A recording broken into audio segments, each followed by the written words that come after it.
a single Israeli strike on Jabalia, killing and burying dozens of people in one blow. The latest massacre of Palestinians in northern Gaza. As has been the case throughout this war, most of the dead are women and children. More than 50 people were there, the grandchildren, children and daughters, all displaced. They'd taken refuge with family, seeking safety. They were all inside when the house was struck. Gaza has been forced to endure 400 days and counting of this kind of slaughter. No outside intervention strong enough to stop Israel's U.S.-backed war machine. And things are getting worse. The strike came with no warning, hitting only civilians, cutting them to pieces. The Israelis follow the policies of genocide and ethnic cleansing to force the Palestinians to leave their areas. The Arab leaders watch and turn a blind eye to this current waterfall of blood and the complete destruction of Gaza. We will never leave our lands. We will remain strong, and we will stay here in Jabalia and in northern Gaza. People are angry and have no hope that help is coming. The victims of this attack had gathered for morning prayers. Civilians, all in one place, likely praying for salvation from this war, when the Israeli military brought the war to them. Those lucky enough to survive were thrown into the trees and neighboring homes.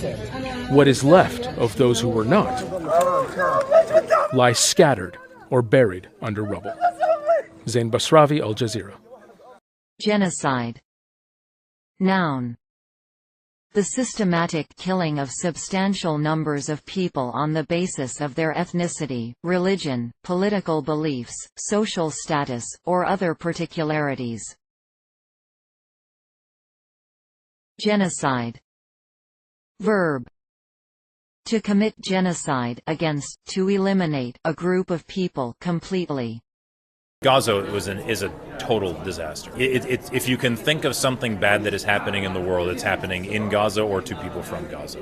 The things that I saw there that really stood out or really impacted me and made me realize what's actually going on were a few. Number one was the malnutrition and starvation, which is deliberate. That's perfectly obvious. Even American senators are giving speeches saying that it's deliberate.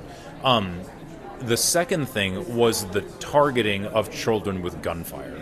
That I was not expecting to see, actually. I knew how many children had been killed. I knew about the massive killing in general, but I just assumed it was all from bombings. But that doesn't explain children getting shot in the head.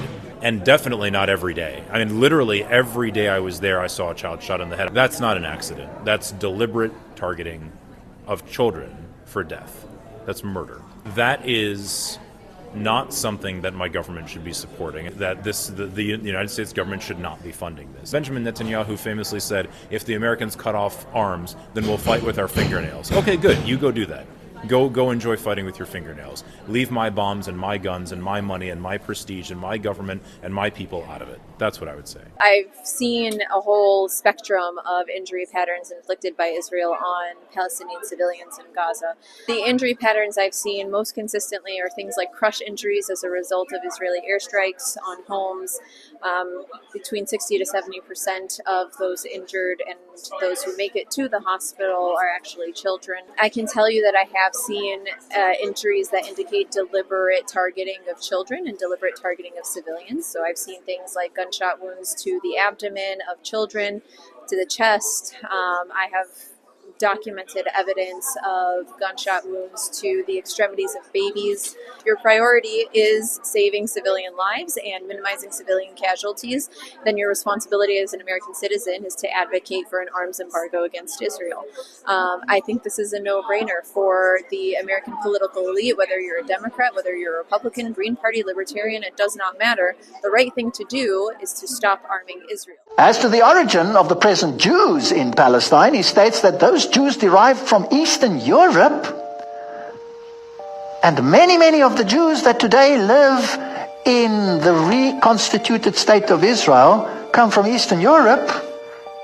are not descendants of the Judeans or the lost tribes of Israel, but rather descendants of the Khazars. Who are they? They were a nation most people do not even know of. He writes, the so-called self-styled Jews in Eastern Europe in modern history cannot legitimately point to a single ancient ancestor who ever set even a foot on the soil of Palestine in the era of Bible history. Research also revealed that the so-called or self-styled Jews in Eastern Europe were never Semites, are not Semites now, nor can they ever be regarded as Semites at any future time by any stretch of the imagination.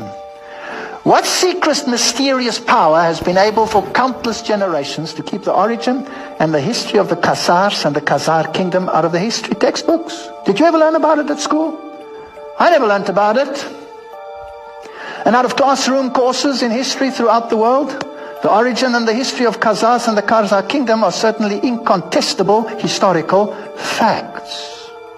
Thank you. You have to do some cross-checking. Testify before you today. Of densely populated areas. Stop supporting the genocide and ethnic cleansing of the people of Gaza. Cease fire now. Save the children of Gaza. We're standing up for our interests and values, not shrinking back. Not in the face of Russia's aggression against Ukraine.